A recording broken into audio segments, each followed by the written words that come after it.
अस्सलाम वालेकुम। आज के लेक्चर में हम लोग पॉइंटर्स को पढ़ने वाले हैं। पॉइंटर्स क्या होते हैं? एक ख़ास किस्म के वेरिएबल्स होते हैं। आप जानते हैं वेरिएबल्स के अंदर हम किसी भी वैल्यू को स्टोर करते हैं, चाहे वो वैल्यू नंबर की सूरत में हो या अल्फाज की सूरत में हो। अगर अल्फाज होंगे, जैसे स्ट्रिंग नेम है, इसके अंदर हम अल्फाज स्टोर कर सकते हैं। स्ट्रिंग टाइप की वेरिएबल में हम अल्फाज स्टोर कर सकते हैं। असद एक अल्फाज का मजमू है, वैसे तो यह नाम है, क्योंकि मैं नाम रख रहा था इसीलिए मैंने इसका नाम भी नेम रखा। तो अगर मैं इसके अंदर कोई और चीज़ रखता तो मैं नाम उसी तरह का नाम देता, ताकि बाद में अगर कोई इस प्रोग्राम को देखे तो उसको समझ आए कि असद एक चीज़ का नाम, एक बंदे का नाम है। तो इसी तरीके से वेरिएबल्स होते हैं। अब कुछ और वेरिएबल्स इस तरह के होते हैं, स्पेशल टाइप के, जिनको हम कहते हैं पॉइंटर्स। अब पॉइंटर्स क्या अपने अंदर स्टोर करते हैं? दूसरे वेरिएबल्स के एड्रेसेस को। अब दूसरे वेरिएबल के एड्रेसेस को कैसे स्टोर करते हैं?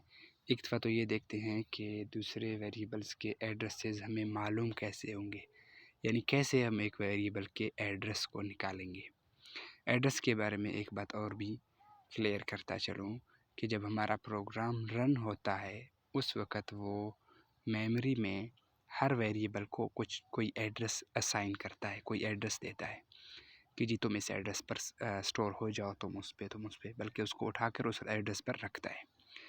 अब उस एड्रेस का पता अगर हमने लगाना हो तो हम कैसे लगा सकते हैं? हम उस वेरिएबल के नाम के साथ एम्परसेंड साइन लगाते हैं। एम्परसेंड का मतलब एंड वाला साइन। अब जो ये एंड नेम मैंने लिखा हुआ है, ये करने से पहले मैं इसको ज़रा ख़त्म करता हूँ। ये जो सी आउट है, इसको यूज़ करते हुए हम इसको सी आउट करेंगे। किस चीज़ को? एड्रेस नहीं, बल्कि सी आउट करूँगा मैं नेम। अब आप देखिए, नेम सी आउट करूँगा तो आपको क्या लगता है, क्या आएगा? साफ ज़ाहिर है सी आउट होगा असद, क्योंकि वेरिएबल के अंदर असद हमने स्टोर किया हुआ है। दिखाता हूँ आपको। ये देखिए असद। अब अगर मैंने नेम का एड्रेस शो करवाना हो, फिर मैं क्या करूँगा?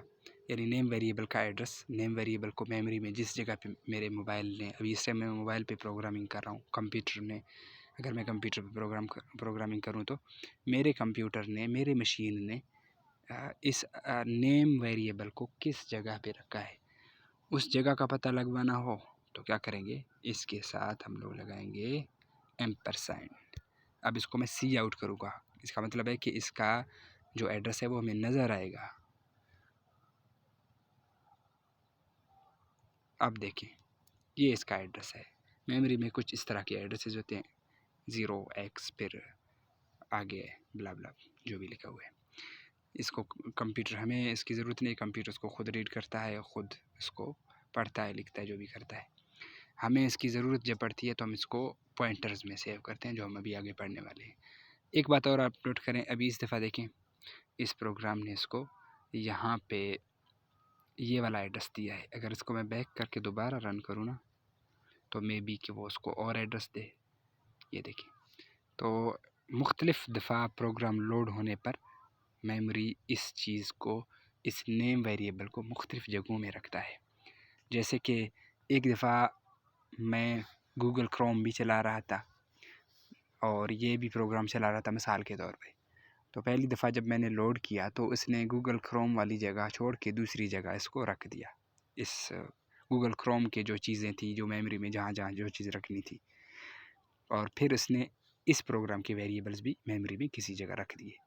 अब दोबारा जब मैंने चलाया, मिसाल के तौर पर मैं एक मिसाल दे रहा हूँ कि अगर मैंने गूगल क्रोम को या दो तीन एप्लीकेशंस को बंद कर लिया, अब उनकी वो वाली जगह खाली हो गई, तो मे बी कि इस वाले वेरिएबल्स को वो उन जगहों में कहीं पे स्टोर कर ले। तो ये कंप्यूटर, ये जो मशीन है हमारी, ये मेमोरी मैनेजमेंट ख़ुद करती है, इसकी आपको टेंशन लेने की ज़रूरत नहीं है। तो हम बात किस चीज़ की कर रहे थे? पॉइंटर्स की। अब पॉइंटर्स में हम क्या सेव करते हैं, क्या असाइन करते हैं? Addresses of variable. अब क्या करेंगे हम लोग? नेम वेरिएबल जो है, इसका कोई एड्रेस होगा, उस एड्रेस को हम एक पॉइंटर के अंदर सेव करेंगे। याद रखें कि अगर आपने नेम वेरिएबल जो हमारा है वो स्ट्रिंग टाइप की है, तो इसीलिए हम पॉइंटर भी स्ट्रिंग टाइप की बनाएंगे, क्योंकि हम उसके अंदर एक स्ट्रिंग का हम लोग इसके अंदर एड्रेस रख रहे हैं। अब मैं बनाऊंगा स्ट्रिंग इसको मैं नाम देता हूँ एड्रेस। आप कोई भी नाम दे सकते हैं। String address is equal to, अब मैं इज़ इक्वल टू क्या कहूँगा, एंड नेम एम्परसेंड नेम। अब क्या करेगा, नेम का जो एड्रेस हमें शो कर रहा था अभी हमें दिखाने की बजाय वो एड्रेस के अंदर रखेगा। अब अभी तक सी आउट है, हमें भी दिखाएगा, लेकिन वो एड्रेस के अंदर उसको रखेगा, उसको असाइन करेगा। तो मैं क्या करता हूँ, इस सी आउट को ख़त्म करता हूँ, सी आउट नेम को ख़त्म करके इसकी जगह पे मैं एड्रेस लिखता हूँ। एड्रेस की स्पेलिंग वही हूँ, मैंने पता नहीं क्यों ए बड़ा लिखा है, तो मैं कैपिटल ए ही रखूँगा। अब मैं इसको सी आउट करूँगा, आप देखो क्या होगा। ओह, क्या एरर आया है, ओह सॉरी। देखिए मैंने क्या किया, मैंने स्ट्रिंग के साथ, ये देखिए जब हम लोग ये कर रहे हैं यानी पॉइंटर्स बना रहे हैं, तो पॉइंटर वेरिएबल को बनाते वक्त हमने इसके साथ स्टेरिक साइन लाजमी देना है। अब मैंने स्टार मुझे भूल गया था, तो ये एड्रेस को इस तरह से सेव अपने अंदर स्टोर नहीं करता। देखो मैं एड्रेस को स्टोर करवाना चाह रहा था एक किसी नए वेरिएबल के अंदर।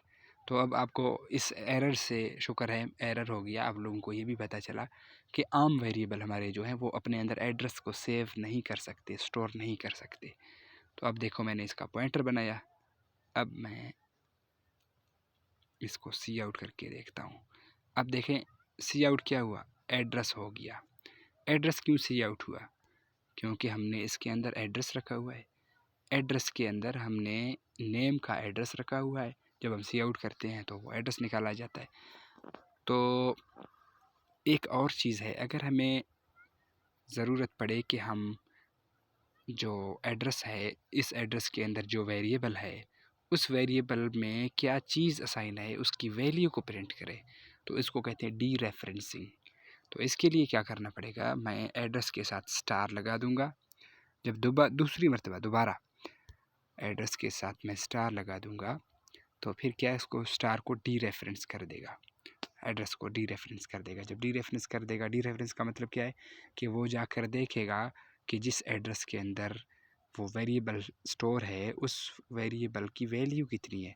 अब हमारे इस एड्रेस के अंदर नेम वैल्यू नेम का एड्रेस स्टोर है, तो वो नेम के एड्रेस पे जाएगा पहले और देखेगा कि इस एड्रेस पर नेम से स्टोर है तो नेम की वैल्यू कितनी है। तो वैल्यू गेट करने के लिए हम इसके साथ स्टार लगाते हैं। अब देखें जब मैंने स्टार नहीं लगाया तो एड्रेस प्रिंट हो गया था। अब मैंने स्टार लगाया, अब देखें क्या होगा, असद प्रिंट हुआ। ये देखें, वैसे तो असद हमने नाम में रखा हुआ था, लेकिन एड्रेस को प्रिंट करने से असद कैसे प्रिंट हो गया, वो इसलिए कि हमने नाम का एड्रेस हमने एड्रेस नाम के वेरिएबल में रखा है। तो एड्रेस से अगर आप कंफ्यूज हो जाएं तो इसको कोई और नाम दे दें, इसको कोई भी और नाम दे दें। मिसाल के तौर पर ये एक पॉइंटर है तो मैं इसको पॉइंटर ही नाम देता हूँ, पॉइंटर। यहाँ भी फिर मुझे पॉइंटर करना पड़ेगा। अब इसको पॉइंटर को अगर हम प्रिंट करें, सी आउट करें, तो अब फिर ऐसा आ रहा है। तो आपको पता चला है कि पॉइंटर्स क्या होते हैं। आम वेरिएबल्स, बाज़ औक़ात हमें अपने प्रोग्रामों में ज़रूरत पड़ती है कि हम चीज़ों के एड्रेसेस को अपने किसी काम में लाएं, तो इस तरह से हम काम में नहीं ला सकते जब तक हमें एड्रेस मालूम ना हो। तो मालूम करने के लिए तो हम एम्परसेंड लगा देते हैं उसके साथ, वेरिएबल्स के साथ, तो उसका एड्रेस मालूम तो हो जाता है। लेकिन अगर उसको मेमोरी में आर्जी तौर पर, आपको पता है कि वेरिएबल आर्जी तौर पर सेव करते हैं चीज़ों को, तो अगर हमने सेव करना हो, किसी वेरिएबल के अंदर रखना हो, तो आम वेरिएबल इसको अपने अंदर, एड्रेस को अपने अंदर नहीं रख सकते। एड्रेस को रखने के लिए हमें पॉइंटर वेरिएबल चाहिए। पॉइंटर वेरिएबल के अंदर हम एड्रेस रखते हैं, और पॉइंटर भी किस किस्म की, स्ट्रिंग टाइप की।